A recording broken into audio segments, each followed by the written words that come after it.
is es gerade? So. Well, 2 o'clock?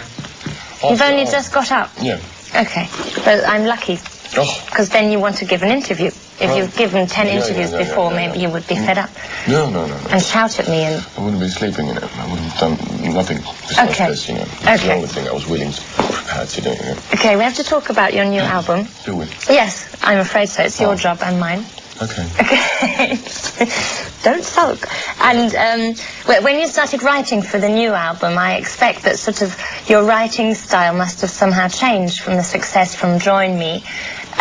Sort of also you wrote most of it. Yeah, we sort of tried to write like 10 songs with like a really hooky piano riff. No, but can you sort of somehow tell that it's changed through success? Not at all.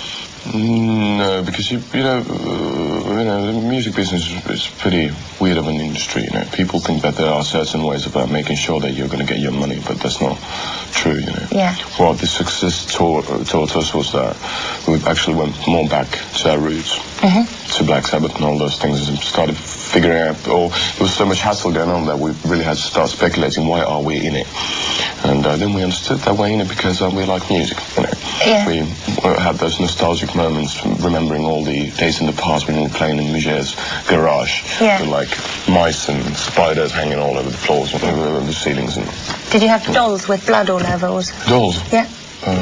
No. Oh, okay. No, because where I grew up, they had sort of little garage studios, and they had dolls with blood all over, hanging from the ceiling. They must be mad. Yes, they are. They're from Mönchengladbach. Dolls should be cherished. Really? Yeah. Do you think so? Yeah. Not humiliated in such No, I a think manner. it's a procedure of growing up, killing your dolls. Oh, right, all right. You're talking about girls or boys? Boys and girls. Oh, yeah, I remember I had like a stormtrooper. You know. Yes. Yeah, I took the head off once when I was 5. And then you were grown up with 5. Yeah, then it was like 5 and a half. Yeah. I'm not sure.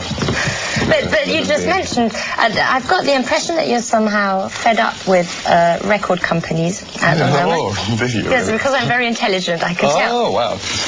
But it is sort of something that you're going into very deeply at the moment. It's just like, we learned a good lesson that we're not businessmen, we're musicians. Yeah. And vice versa also, that, you know, businessmen, they shouldn't be musicians, you know. And it should be separated. Yeah, they should be separated. They should work together. But, you know, we make beautiful music. We put it on CD, try to create funny, you know, artwork for it, and then we give the CD to a record company, and they take it to shops. You know, that's their job, basically. Yeah. And our job is to create the music, so. But it's never that simple. No, but it is sort of somehow do you get into fights? About that the record company isn't only selling your music, but somehow going into the art part of it? All the time. It can be frustrating, but it can be fun too. Yeah. Because, no, I'm not definitely trying to paint a picture of a record company being Sauron and us being the hobbits. Yeah.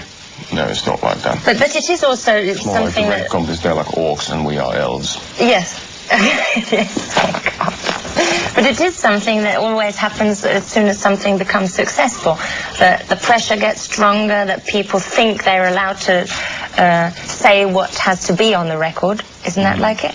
Well, it's been happening a couple of times. Yeah. But it's still good, and we're happy with the record. In the end, you know, even the people with the lowest IQ in the record industry, they understood that it's our record and we're the ones to be judged on that record, you know. Yeah. At the gates of heaven, when that day arrives, you know, our names are on the record. Yeah. There's not some A&R executive, whatever. Too many titles anyway in the record industry. I can't remember anything. Yeah. You know, like so many executive, whatever. Thingy bobs. Yeah. Yeah. So it's their names are not on the record. It's our record in that sense. So, you know. Okay. You know what I mean. Back to writing. No. Why not? No. You don't like talking about. Back to B-movies. Back to B-movies. Okay. Yeah. What's your favourite B-movie? Zoltan, the Hound of Dracula. I don't know. What's the German title? Zoltan, der Hund. I don't know. My German's not that good. Okay. What would it be? The Hound of Dracula. Yeah, we just have to tell the viewers. Dracula's Dracula. dog. Yeah, Dracula's dog. The Hound of Dracula. Der Hund des Dracula. Des Dracula. Ja. Genau. Sehr gut. Ah, ja. Sehr gut. Du kannst sehr gut Deutsch. Ach, wow. Well. So you don't want to talk about... We can. Okay, super. But I would like to know how you write. Practice on my German. Yeah. Ah, yes, okay. I can ask all the questions in German if you want. Shall I try? Not yet. But next time around. Okay, okay. When you write, do you sort of start from nowhere with an empty piece of paper in front of you, or do you sort of have a little book and you collect ideas over years? How does it work? It's more about brain malfunction, you know. Yes? Yes. What? It's more about, you know, it's like association games, like deja vu sort of thing. So there's bits and pieces which you steal from all around, and then at one point all comes together, you know. Yeah. It always takes time. It's never like that song would be finished in 5 minutes or whatever. Okay. Like John and me, it took about 2 years to finish that song. Okay, and some probably just take a few minutes. No, it always takes years. Okay. And when does the band come in?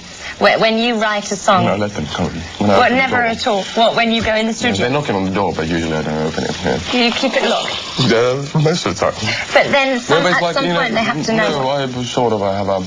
Well, nowadays I've been getting into Johnny Cash a lot. Yeah. And I like the idea of him, especially actually everybody should buy Solitary Man, the latest solo album from him. Yeah. It's beautiful. He does Mercy from Nick Cave and one for U2 and blah, blah, blah. I Won't Back Down from Tom Petty and Solitary Man from Neil Diamond and stuff like that. And it shows really that a good song is just a couple of chords and a melody. And the way we've been working on our songs usually is that they start off with a couple of chords and a melody, and then comes the hard part in which sort of direction to push the song. Yeah. Because if you've got a good song, well, hopefully we do, but you know what I mean. If you've got a good song, which is as simple as it is, the core of the song is really simple. You can do a reggae version out of it, you can do a ballad out of it, you can do a rocky tune out of it. Yeah. And that's the hardest part, try to like find the character to the song. Okay. We become pretty lazy. Probably the next album's going to be a folky, you know, which would be a acoustic funk guitar. album. No, folky. Oh, folky, okay. No, it's funk. Fine. Well, I would like you to do a funk album. That would be very funny. Funny? Yes. There's nothing funny about funk. Sorry. But it would be funny having him doing a funk album. How come? Oh, excuse me. I think it would be. We'll watch the first video, yes? God, why not? Pretending. Het is gleich met Ville Valo.